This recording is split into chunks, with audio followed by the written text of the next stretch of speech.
ஆங்கிலேய ஆதிக்கத்தை எதிர்த்து வீர முழக்கம் எழுப்பி போரிட்ட வீரபாண்டிய கட்டபொம்மனின் 266வது பிறந்த தினம் இன்று கொண்டாடப்படுவதையொட்டி தலைவர்கள் மரியாதை செலுத்தியுள்ளனர். அஇஅதிமுக பொதுச் செயலாளர் எடப்பாடி பழனிசாமி சேலம் நெடுஞ்சாலை நகரில் உள்ள தமது இல்லத்தில் வீரபாண்டிய கட்டபொம்மனின் உருவப்படத்திற்கு மலர்தூவி மரியாதை செலுத்தினார்.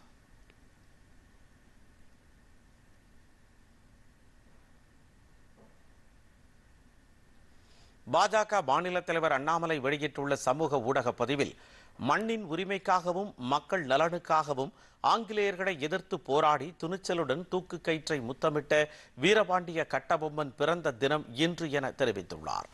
ஆங்கிலேயர்களுக்கு வரி கொடுக்க மாட்டோம் என்று முதலாக உரத்த குரல் எழுப்பியவர், ஆங்கிலேயர்களை எதிர்த்து துணிச்சலுடன் போரில் ஈடுபட்டவர், தமிழகத்தில் சுதந்திர போராட்டத்திற்கு வித்திட்டவர்களில் ஒருவரான வீரபாண்டிய கட்டபொம்மனின் வீரத்தையும் தியாகத்தையும் போற்றி வணங்குகிறோம் என அவர் குறிப்பிட்டுள்ளார்.